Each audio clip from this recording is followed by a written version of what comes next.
let's talk about Loop, which is a game that has a lot of good things going for it. I love the art style, the kind of contrasting use of lines and black and white. I think looks really striking. It comes in a really small box, which really doesn't give away how much game you are getting.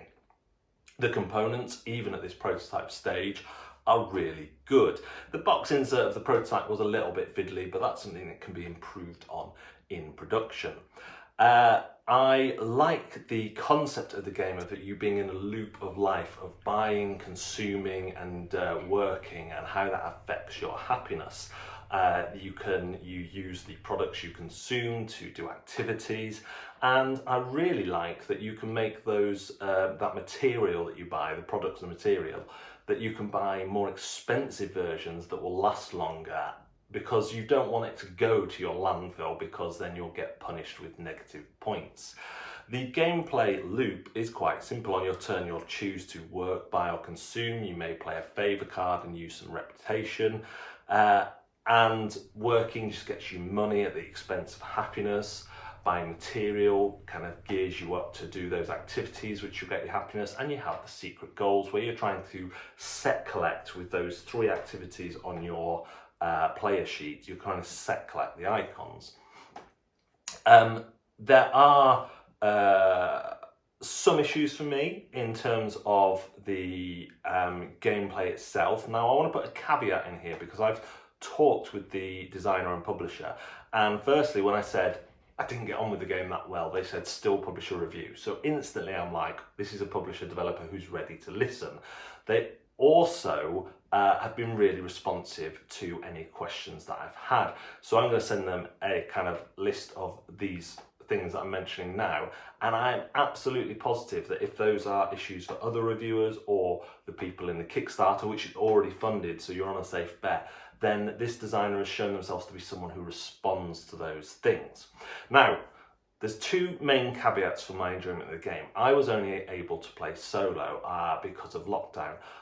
This is a game that my wife and my child wouldn't really have enjoyed because there's too many rules for them. They like lighter games. So I was hampered by that, and also the rules at this stage are just a little bit... It's not that everything isn't there, it's that the order is strange to my eyes. So I had to keep flipping back and forth, and it wasn't a physical rulebook, it's a PDF. Now, I absolutely love physical rulebooks and I hate learning off PDFs. So please bear that in mind. So I found that the rules didn't really help with the solo mode, and there were 5 cards that weren't included in the prototype that are specifically for the solo mode. I had questions about how reputation worked, and I think without that interaction between players that you have with the favour cards, particularly in terms of you do them a favour, they have to accept unless they have resources to not accept. I think that kind of you miss that in the solo mode. Now, again, I'm just imagining because I haven't played the main multiplayer game, but certainly as a solo experience, and I'm not a big solo player either, so it's not been ideal. I just found it a bit lacking something in terms of the interaction. You were just moving stuff around, and there was no AI working against you as in some of the solo games that I've enjoyed. Having said that, I really like some of the mechanics at play. This kind of reminds me of a more serious pursuit of happiness or game of life, ultimately. I would like there to be a bit more flexibility in some of the options, like the ability to change jobs would be nice, the ability for perhaps a promotion in your job rather than being stuck at the same income each time. Again, having not played a multiplayer game, I don't know if the gameplay length is long enough for that, but those are the kind of things that you instantly think about in a job about life. Also, apart from the activities, there's no mention of family, and if they are in the activities, I've only seen a brief kind of look at them, then that's quite abstracted out. So again, the loop is very much focused on your working and consuming.